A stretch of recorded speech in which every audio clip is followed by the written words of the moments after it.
Green card பெறுவதற்கு வசதியாக அமெரிக்க குடிமகனை அல்லது குடிமக்களை திருமணம் செய்து கொள்வது அமெரிக்காவில் அதிகமான நிலையில் இந்த வழக்கத்திற்கு செக் வைக்க அதிபர் ட்ரம்ப் முடிவு செய்துள்ளார். பொதுவாக ஒரு குழந்தை அயல்நாட்டில் பிறந்தால் அது அந்த நாட்டு குடிமகனாக மாறும். அதாவது ஆட்டோமேட்டிக் குடியுரிமை என்று இதை அழைப்பார்கள். உலகம் முழுவதும் பல நாடுகளில் இந்த முறை உள்ளது. ஒரு குழந்தை அயல்நாட்டில் பிறந்தால் அதன் தாய் தந்தை அந்த நாட்டு குடிமகனாக இல்லை என்றாலும் கூட அந்த குழந்தை அந்த நாட்டு குடிமகனாக மாறும். அமெரிக்காவில் இந்த சட்டம் அமலில் உள்ளது.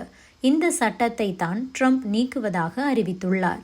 இதுபோக கிரீன் கார்டு பெறுவதற்கு வசதியாக அமெரிக்க குடிமகனை அல்லது குடிமக்களை திருமணம் செய்து கொள்வது அமெரிக்காவில் அதிகமான நிலையில் இந்த வழக்கத்திற்கு செக் வைக்க அதிபர் ட்ரம்ப் முடிவு செய்துள்ளார்.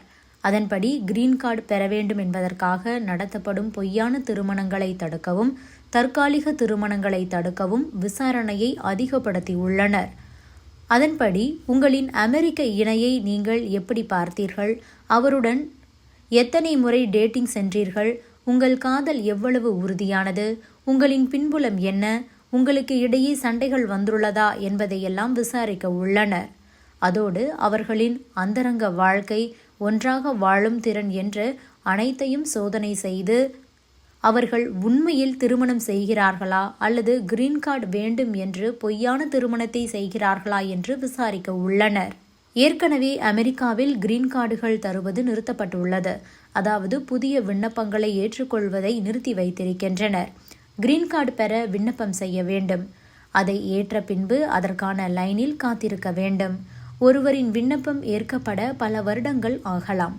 அதற்கு அவர்கள் பார்க்கும் வேலை, வாங்கும் சம்பளம், பின்புலம் இதையெல்லாம் பொறுத்து காத்திருப்பு காலம் என்பது 1 மாதத்திலிருந்து சில வருடங்கள் வரை கூட நீளும். இந்த நிலையில்தான் அங்கே கிரீன் கார்டுக்கு புதிய விண்ணப்பங்களை ஏற்றுக்கொள்வதை நிறுத்தியுள்ளனர். ஏற்கனவே அமெரிக்காவில் கிரீன் கார்டு வைத்திருப்பவர்களை மீண்டும் மறு ஆய்விற்கு உட்படுத்துவது, அவர்களின் கிரீன் கார்டுகளை நீக்குவது, நாடு கடத்துவது ஆகியவை அதிகரித்து வருகிறது. முக்கியமாக வயதான இந்தியர்கள் ஆய்விற்கு உட்படுத்தப்படுகிறார்களாம். சில இந்தியர்களை நீங்கள் உங்களின் கிரீன் கார்டுகளை துறந்து விடுங்கள் என்று அமெரிக்க தூதரக அதிகாரிகள் அழுத்தம் கொடுக்கின்றனராம்.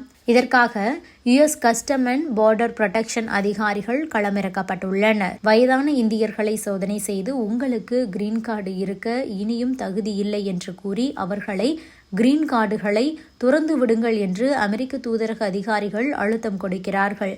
உடனே உங்களது கிரீன் கார்டுகளை சரண்டர் செய்யுங்கள் என்றும் பிரஷர் கொடுக்கப்படுகிறது.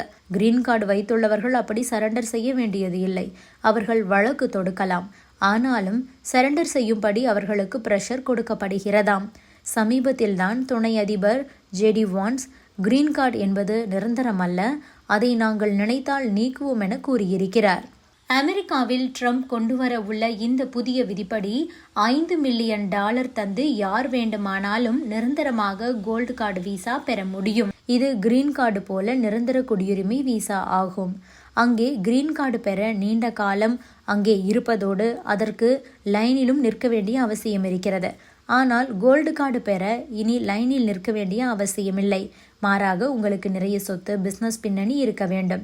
நீங்கள் $5 மில்லியன் முதலீடு செய்ய வேண்டும், அவ்வளவுதான்.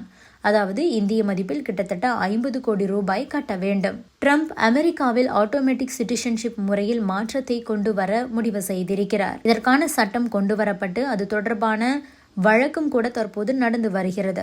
இனி அங்கே பிறக்கும் குழந்தை ஒவ்வொன்றிற்கும் தானாக குடியுரிமை கிடைக்க வேண்டும் என்றால் அதன் பெற்றோர்களில் ஒருவர் கண்டிப்பாக அமெரிக்கராக இருக்க வேண்டும் அல்லது கிரீன் கார்டு வைத்திருக்க வேண்டும்.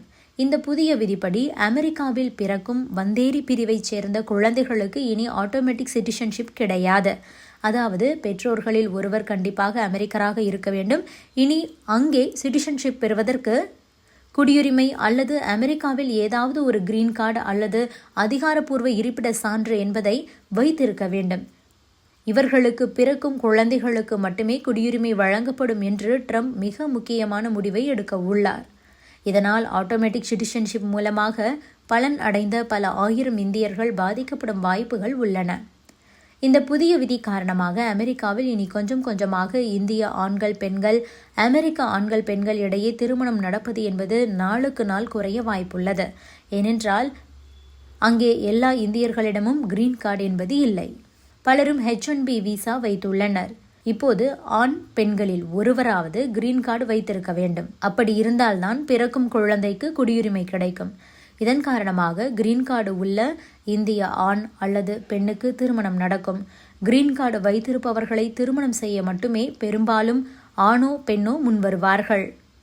இது ரிஸ்கான விஷயம். அதோடு கிரீன் கார்டு உள்ள பல இந்தியர்கள் கிடைக்க வாய்ப்பு இல்லை என்பதால் இந்தியர்கள் அமெரிக்கர்களை திருமணம் செய்து கொள்ள வாய்ப்புள்ளது. அல்லது அமெரிக்காவில் குடியுரிமை உள்ள பிற நாட்டினரை திருமணம் செய்து கொள்ளவும் வாய்ப்புள்ளது. இதனால் அமெரிக்காவில் இனி கொஞ்சம் கொஞ்சமாக இந்தியா ஆண்கள் பெண்கள் இடையே திருமணம் நடப்பது என்பது நாளுக்கு நாள் குறைய வாய்ப்பு அதிகமாகவே இருக்கிறது.